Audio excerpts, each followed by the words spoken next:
Sir आपसे सुनिए मेरी बात, रात को 12-12 बजे तक हम बैठ के और आपका कोरम पूरा करते हैं और आप 3 मिनट 5 मिनट 8 मिनट आपके लिए बोलिए। और जो लोग इस आंदोलन से सीधे जुड़े हुए हैं, जो जंतर मंतर भी गए, खाली रील बनाने के लिए नहीं आया था हम इसके अंदर, जंतर मंतर पे थे, यहाँ पे थे, वहां पे थे, सब जगह तमाम जगह लड़ाई लड़ी। तो आपको कम से कम जो नौजवान नेता सड़क से लेकर सदन तक लड़ता है उसको टाइम देना चाहिए। आपसे हम उम्मीद करते हैं कि आप एक दिन के मुख्यमंत्री रहे थे, तब आपने अच्छी व्यवस्था कराई उत्तर प्रदेश में।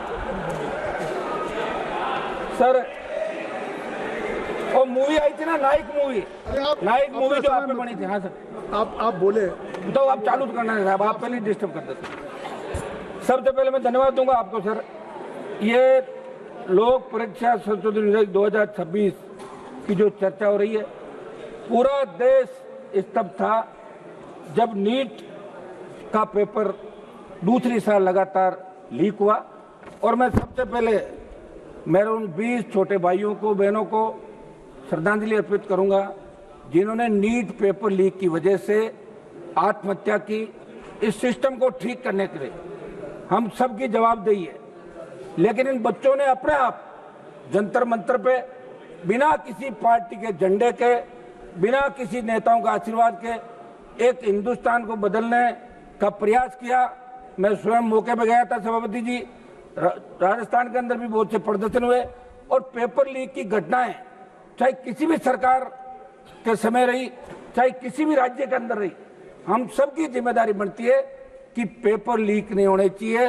आजाद भारत के अंदर जो बच्चा 10th 12th और कॉलेज की डिग्री लेता है, मैं यूनिवर्सिटी का अध्यक्ष रहा हूँ सभापति जी, बच्चे जब पढ़ते हैं उनको पूछो आप क्या बनोगे, कहता डॉक्टर, इंजीनियर, IAS, RS, जो भी जिस स्टेट की सर्विस होती है।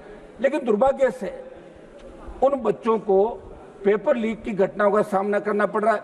मैं उस प्रांत से आता हूं जहां सबसे ज्यादा पेपर लीक की घटनाएं राजस्थान के अंदर हो रही है, चाहे कांग्रेस की सरकार रही, उससे पहले चाहे बीजेपी की सरकार रही, और अब चाहे सरकार रही। अब तो यह दुर्भाग्य है कि OMR सीट का जो घोटाला वहां पे हुआ है, वो यूपी की एक फर्म जिसको उत्तर प्रदेश के अंदर ब्लैक लिस्ट किया, वो पिछले 10 साल से लगातार पेपर लीक से भी ज्यादा OMR सीट के अंदर घोटाला घपला हो रहा है। पेपर लीक को तो पकड़ लोगे, उसको कैसे पकड़ोगे? ये राजस्थान के अंदर उस कंपनी को ठेका दिया जो उत्तर प्रदेश के अंदर ब्लैक लिस्ट थी। तो ये कौन दे रहा है, ये काम कौन कर रहा है, इसकी जांच भी होनी चाहिए। सभापति जी, नीट के आयोजन से पहले CBSE इसका करती थी, नेशनल टेस्टिंग एजेंसी को आपने दिया। इनके अधिकतर जो काम कर रहे हैं वो संविदा के अंदर। ये पेपर लीक होने के बाद जब नजर पड़ी तो देश के अंदर नीट के अलावा बहुत से ऐसे एग्जाम थे जिनके पेपर लीक हुए। UPSC पे बहुत बड़ा भरोसा देश का छात्र करता है, लेकिन अब तो लगता है अगर यही हालात बने रहे तो अगले पेपर लीक का अपन इंतजार करें कि UPSC का पेपर लीक कब हो।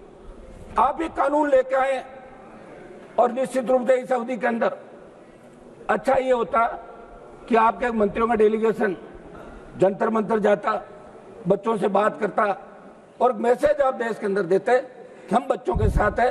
बच्चे चाहे किसी भी पार्टी के हैं, बच्चे हमारे। और उसके अंदर आपने देखा होगा कि जब लाठीचार्ज हुआ और पैरामिलिट्री फोर्स और दिल्ली पुलिस के अधिकारियों ने हाथ खड़े कर दिए कि हम इन बच्चों को नहीं मारेंगे, तब आपकी सरकार ने सुध ली कि अब कुछ करना चाहिए, कहीं ऐसी स्थिति देश के अंदर नहीं हो जाए जैसी नेपाल के अंदर हुई थी। ये जैन जी जो अपना हक और अधिकार चाहता है, मेरे बच्चे स्कूल के अंदर पढ़ते हैं, उन्होंने कहा पापा आप वहां क्या कर रहे हो? तो मैंने कहा बच्चों मैं तो जा ही रहा हूं कि पार्लियामेंट मत चलने दो। मैं हमारी जो इंडिया अलायंस है, इन तमाम पार्टियों की इस बात का धन्यवाद दूंगा कि इसके अंदर इंडिया अलायंस की सारी पार्टियां एक साथ दिखी, विरोध किया, और विरोध का ही परिणाम था कि सरकार तीसरी बार झुकी। किसान आंदोलन में भी आपने जिद की थी। 700 किसानों की शहादत के बाद आप लोग बेक हुए।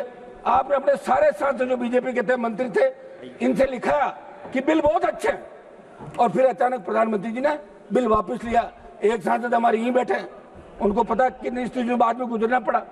सर हमारा आग्रह, अध्यक्ष जी आ गए सीट पे, अध्यक्ष महोदय, इसके अंदर हमारा कुछ सुझाव है, ये सुझाव हम देना चाहेंगे अध्यक्ष महोदय। आप ये जो बिल लेके आए, अपराध संगठित गिरोह द्वारा या 2 या अधिक लोक परीक्षाओं को प्रभावित करने के उद्देश्य से किया गया है, इसमें आजीवन कारावास का प्रावधान किया जाए। तो एक मिनट, 2 सिद्ध व्यक्ति आजीवन किसी भी लोक परीक्षा, सरकारी भर्ती, सरकारी सेवा, शासकीय उपलब्धता, सरकारी सुविधा में भाग लेने के अयोग्य, अन्वेषण की संपूर्ण कार्रवाई को डिजिटल वीडियो रिकॉर्डिंग की जाए तथा उसकी निगरानी संबंधित उच्च न्यायालय द्वारा नामित न्यायाधीश से करवाने का प्रावधान इसके अंदर रखा जाए। अध्यक्ष महोदय, एक हमारा आग्रह है कि पहले भी पेपर लीक के आरोपी जो पकड़े जाते थे उनको सजा का प्रावधान था, अब आपने इसमें सजा बढ़ाई, जुर्माना बढ़ाया, लेकिन जो पेपर लीक गिरोह है उसके लिए 10 करोड़ 1 करोड़ रुपए देना बड़ी बात नहीं है।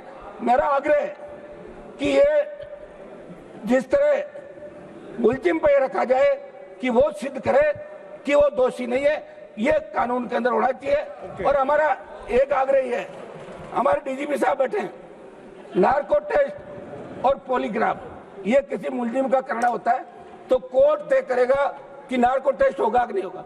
आप कानून ही बना दो ना कि पेपर लीक के अंदर अगर पकड़ा जाएगा उसका नार्को पॉलीग्राफ पुलिस जब चाहे करवा सकती है। ये हम सुझाव इसके अंदर दे रहे, क्योंकि सर हमने वो स्थिति खुद देखी, जंतर मंतर पे गए, ये परिस्थितियां देखी है सर। और राजस्थान वो प्रांत जहाँ सबसे ज्यादा पेपर लीक हो रहा है। अध्यक्ष जी, आप भी वहां से आते हैं तो शुद्ध रहे आप राजस्थान की और पूरे देश की। मेरा आग्रह है कि हम इसमें पॉलिटिकल माइलेज के लिए नहीं घूम रहे। हमने कई लोगों को देखा